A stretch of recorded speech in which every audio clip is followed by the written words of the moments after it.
Isang mapagpalang oras sa lahat ng mga nakikinig sa ating programa. Bilang tagapagsalita ng isang samahan na Philippine Deuterium Divine Wealth Association Incorporated, PDDY sa madaling salita. Para sa kaalaman ng lahat, isa itong programa na makapagwakas sa kahirapan ng mga Pilipino at masolusyonan na rin ang gutom ng mga Pilipino. Itong gutom ang pangunahing bigyan ng pansin at solusyonan ng ating programa. Ito kasi ang dahilan sa pagkapariwara sa buhay ng isang Pilipino. Ang tanong kaagad, sa anong paraan magwakas ang kahirapan ng mga Pilipino? At sa anong paraan naman masolusyonan ang gutom? Ito ay plano ng isang abogado. Sa bandang huli, makilala din ninyo kung sino ang abogado nga nagkasa ng programa na ito.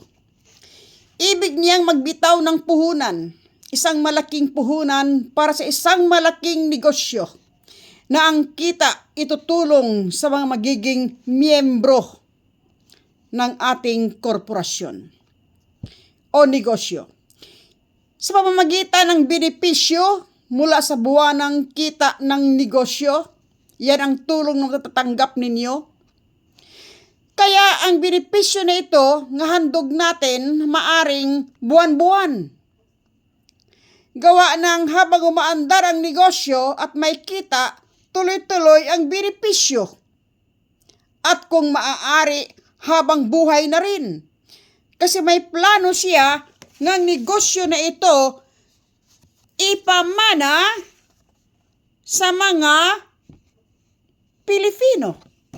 Napakaganda po. Isa din sa target ng matutulungan ay ang ating naghihingalong ekonomiya ng ating bansa. Bilang isang private na investor na mamumuhunan, willing mamumuhunan, ang mawatakbangin sang-ayon sa batas. Paano natin matutulungan ang ating gobyerno? Simple lamang. Ang ating pasukang negosyo ay isang Oil Exploration Act. Kasi sang-ayon din ang ating batas, ang ating susundin, sang-ayon din sa ating Oil Exploration Act.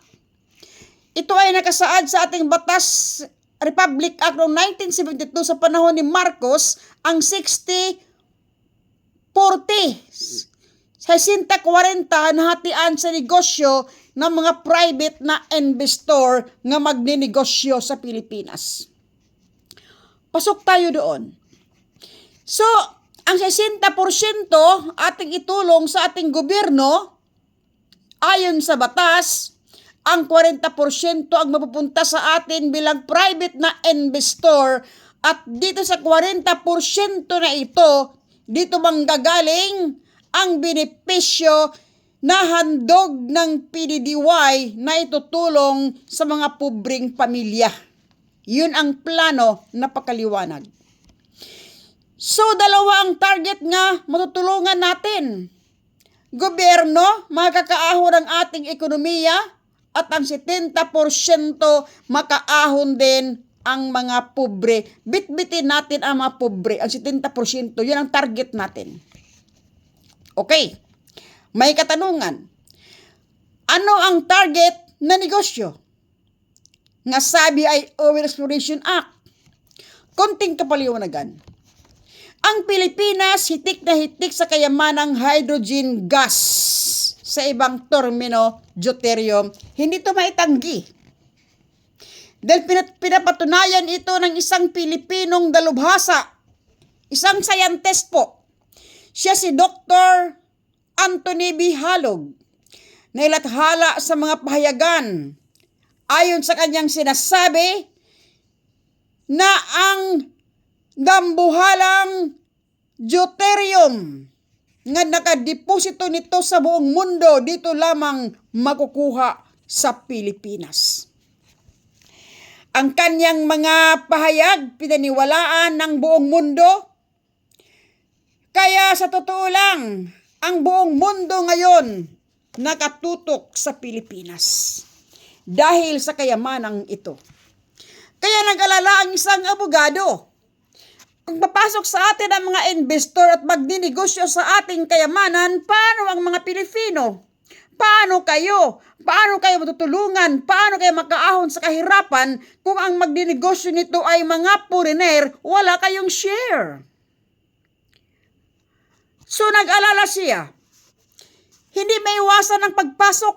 Talagang hindi maiwasan ang interest ng mga mundo, ng mga dayuhang negosyante, ng mga mamumuhunan, mga private investor ang mag-interest nito.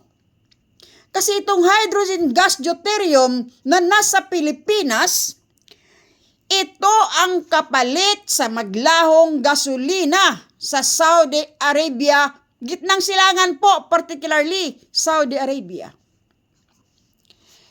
Okay, ba't nagkaganito?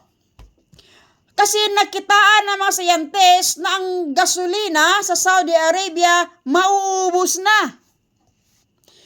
Nadiscover ito ng mga dalubhasa na ang gasolina sa gitnang silangan paubos na. Actually, ang tansya nito, mga ilang taon na lang mula ngayon. Nakakabahala po. Ikinababahala ito ng mga sayantipiko, kaya pinag-aralang maigi. Ano ang kapalit? Sa gitna ng kanilang pag-aaral, na-discover ang deuterium hydrogen gas. Maaari na kapalit sa gasolina at ang kakayahan nito higit pa kaysa inaisahan. So, ang kapalit sa gasolina nasa Pilipinas. Napakaliwanag po. Isa itong magandang balita para sa mga Pilipino. Huwag yung sabihin, hindi kayo naniniwala dito. Mas matalino pa ba kayo kaya Dr. Anthony Bihalog at sa mga siyentipiko?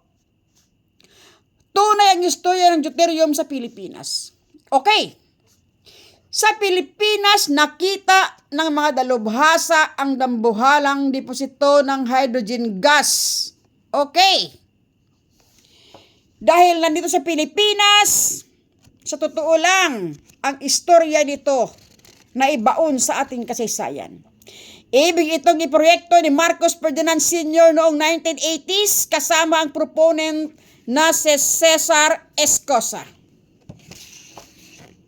Okay. Kasama din ang abogado nga binabanggit ko sa inyo na ibig mamumuhunan nitong muli sa ating panahon.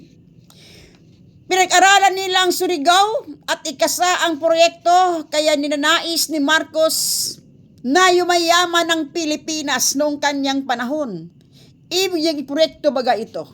Kaya lamang hindi natuloy ang kanyang plano na udlot kasi nawala siya sa Malacanang noong 1996 dahil sa EDSA Revolution. So ngayon, ayon sa istorya, para sabihin nyo hindi ito, walang katotohanan ito, no. Mga katotohanan ng ang istorya ng deuterium. Sinubukan ito ng mga siyentipikong Amerikano sa panahon ni Cory 1997. Yung OPEC, Overseas Private Investment Corporation. Pinag-aralan ng Surigao ng mapapatunayang totoo na ipagkasundo sa Pilipinas sa ilalim ng Madam Cory. Kaya lamang maraming kwento bakit hindi ito natuloy sa panahon ni Cory. Unang-una, ang huling usapan nila hindi nagkasundo sa kitaan. Kasi gusto ng mga Amerikano, malaki ang sa kanila. Alamin ninyo ito, ang tunay na kwento na ito, malaman ninyo. May YouTube channel tayo, research lang ninyo, PDDOY Secretary, makikita ninyo ang mga dagdag pang impormasyon tungkol dito. Sinubukan din ito ni BBM nga ihain sa lamisa ng Senado 2013. Minumungkahi yung pag-aralan natin ng Surigao, ang hydrogen gas ng Surigao, kaya lamang hindi siya pinagbigyan sa kanyang proposal. Wala siyang magawa. Marami sila, mag-isa lamang siya sa kanyang bungkahi. Okay. Ito ang pinapangarap ng abogado na kasama ni Ferdinand Marcos Sr. noon na nakakaalam sa operasyon. Pinapangarap niya, ibig niyang puhunanan itong muli at maituloy na yung programa na naudlot dito, naudlot noon, may tuloy ngayon sa ating panahon. Ang pakay niya, para sa pagkinabang ng mga Pilipino. Actually, malaking pabor ito sa ating mga Pilipino. Dahil bihirang-bihira po na mayroong isang negosyanteng magkasa ng negosyo nga ang kita ipamigay sa mga pobre, mga Pilipino. Pambihira po yan. Kaya mag-isa lamang siya may ginito ang puso nga nagplano nito nga ito ang pakinabang nito dapat sa mamayang Pilipino kasi kayamanan nito ng bansang Pilipinas. Ang programa po ikinasa. Ganito lamang ang mga hakbangin. Dahil isang abogado, sinisigurado ang bawat hakbang legal sa batas. Walang paglabag sa batas po. Okay. Ang plano, kailangan itayo sa Pilipinas ang isang malaking korporasyon nga pagmamay-ari ng mga Pilipino. At ang korporasyon na ito nga magninegosyo ng ating hydrogen gas ang kita pantay-pantay nga paghatian sa mga Pilipino nga nagiging miyembro. At dito masolusyonan ang kahirapan ng Pilipinas. Okay. Nagsimula sa unang hakbang. Ang unang hakbang, asosasyon lang muna. Italayo ang asosasyon noong 2 taon nang nakalipas mula ngayon, kaya mayroon na tayong 2 years and 7 months in operation.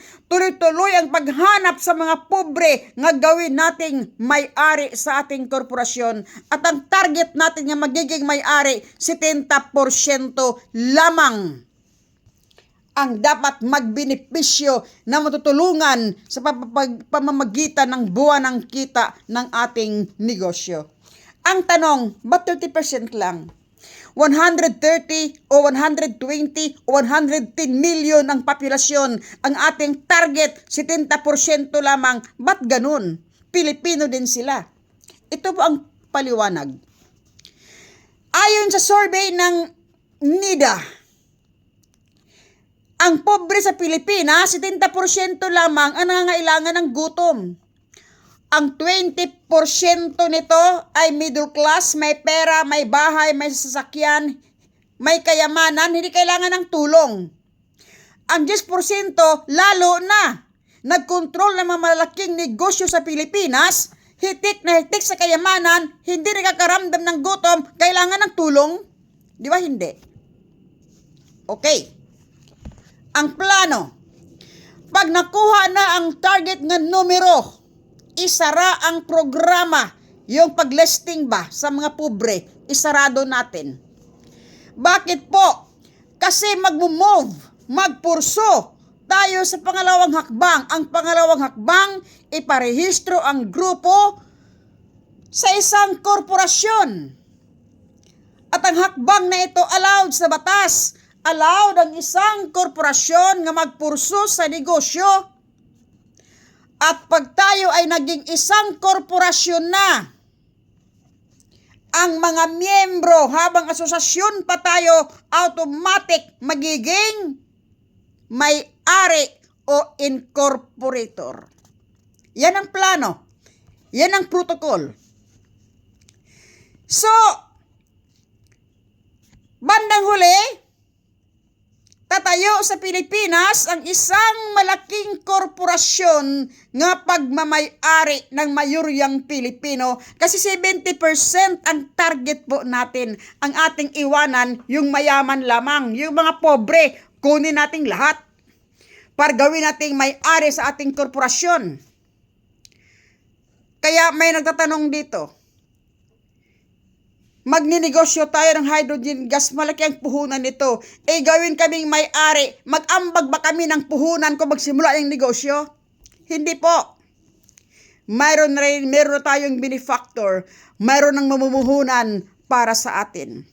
So maliwanag, ulitin ko, pag nakuha na natin ang target nga 70%, 70% pobre nga maging miyembro ng ating asosasyon, magsara ang programa kasi iparehistro natin ang ating grupo sa isang korporasyon. At pag tayo ay magkaroon na ng lisensya, magkaroon na tayo ng lisensya o magkaroon na tayo ng negosyo. Pag may lisensya na tayo, doon na magbitaw ng puhunan ang ating financier. At magsimula na rin ang pag-aaral sa operasyon at technicalities. Magsimula na rin ang ating mga kikilos, ang ating mga alam na ninyo sa isang malaking negosyo, malaking plano ang ikinasapo dito.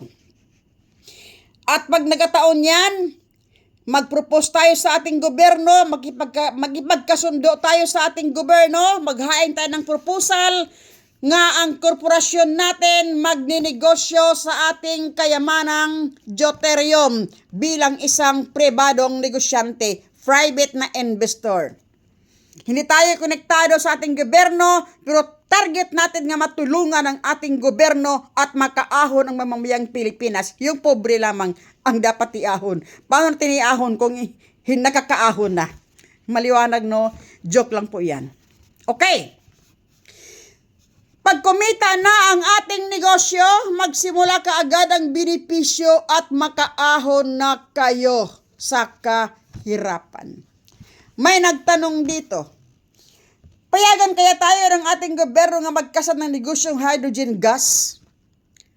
Basic na katanungan lamang, bakit hindi? Private corporation, private investor, private na mamumuhunan, kukuha tayo ng negosyo at natural.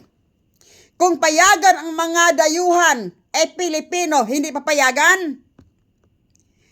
So, common sense po. Maliwanag, no? Okay. Ang tanong ng karamihan, paano kami makasasali sa programa? Simple lamang, no? Nilalaunch ng ating association ngayon ang isang ID card program. Kumuha ng isang ID card na may control number. Binibilang ng ating asosasyon ang mga miyembro sa pamamagitan ng isang ID card na mayroong control number. Isang ID card na may control number ang pagkikilanlan sa inyo para kayo ay makilala na isang miyembro. Tanong kaagad, may bayad ba ang ID card? Hindi po ba libre? Ang sagot ko sa inyo, may kakaunting halaga. Kakaunting halaga po. Mas mahal pa yung gear, mas mahal pa yung tinapay, at mas mahal pa ang saging. Mas mahal pa yung rambutan. Okay, ang membership fee natin sa ating ID card na may control number is 100 pesos. Okay, tanong. Ito pala ay napagandang plano, tulong sa mga mahihirap. Bakit may bayad ang mga ID? Ang mga mahihirap daw ay hirap magbayad. Okay. Ito ang kapaliwanagan. Wala pa tayong lisensya sa negosyo, kaya wala pa tayong kita. Narehistro tayo sa association, non-profit, no income. Paano makausad ang ating association kung wala tayong pundo? Fundraising kung tatawagin. Kaya po, hindi pa nagbitaw ng pera ang ating financier kasi wala pa tayo sa negosyo. Maliwanag, ha? Asosasyon pa lamang tayo. Hindi aandar ang isang asosasyon kung walang pundo. At ang membership fee ay legal po sa batas. Kaya wala tayong naging paglabag sa ating membership fee. Wala tayong naging paglabag sa batas. Okay. So, normal ang membership fee para sa isang asosasyon. Okay, no? So, may katanungan pa dito. Marami nag-iisip, kung mayroong 1 million daw na membro ang asosasyon, ang daming pera. 100 million. Tama po ba? Yan po ay mga pag-iisip na hindi po maganda. Kasi kaya natin i-justify ang 100 pesos. Ganito lamang. 50 pesos puhunan sa ID card.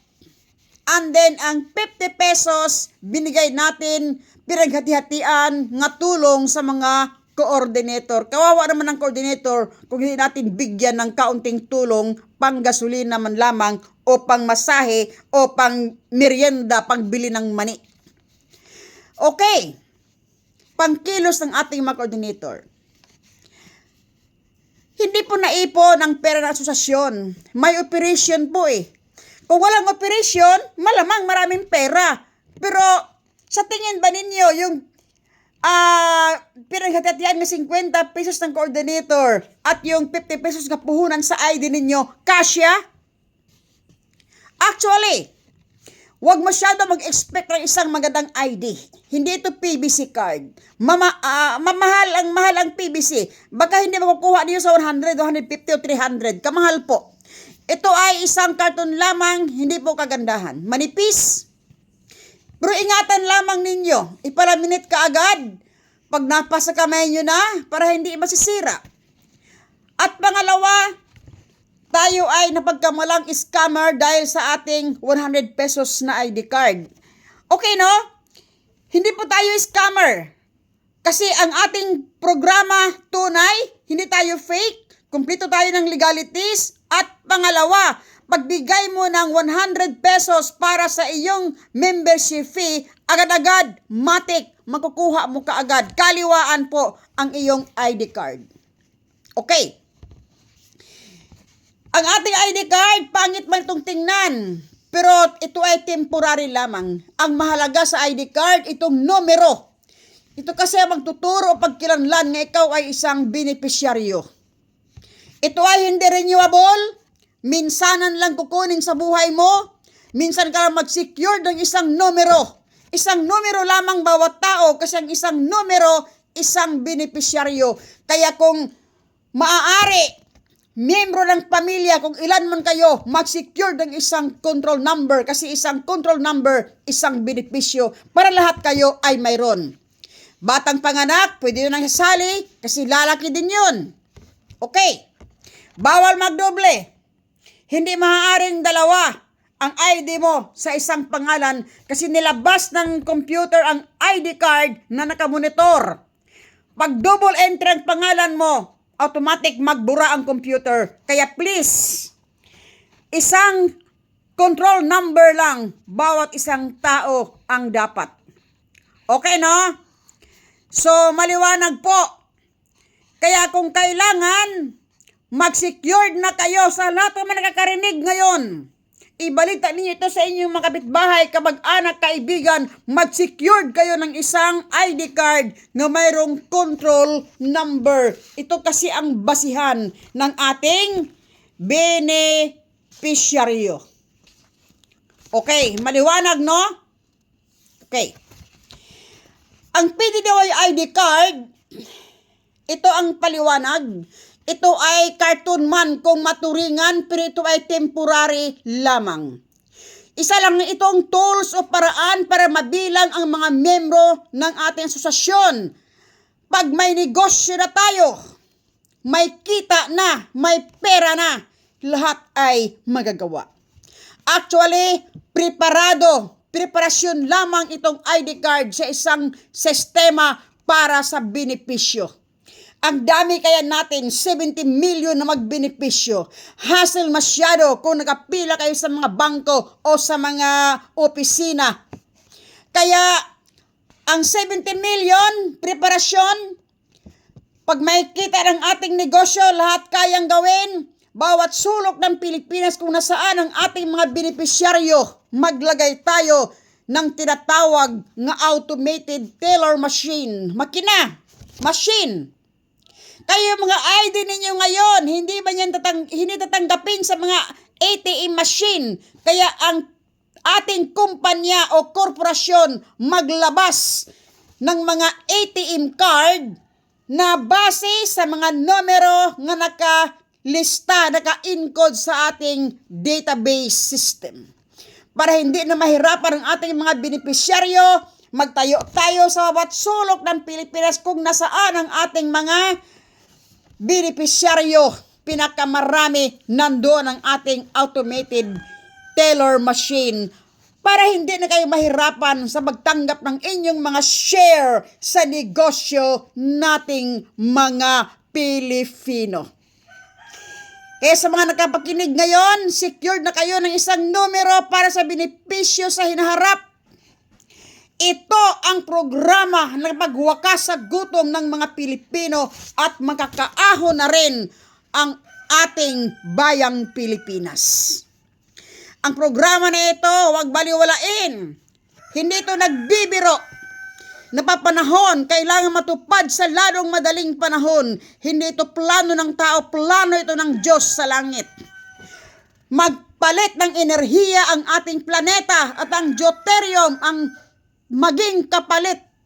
Plano ng Diyos nga wakasan ang langis sa gitnang silangan kasi yun ang pangunahing dahilan sa pagkasira ng ating planeta.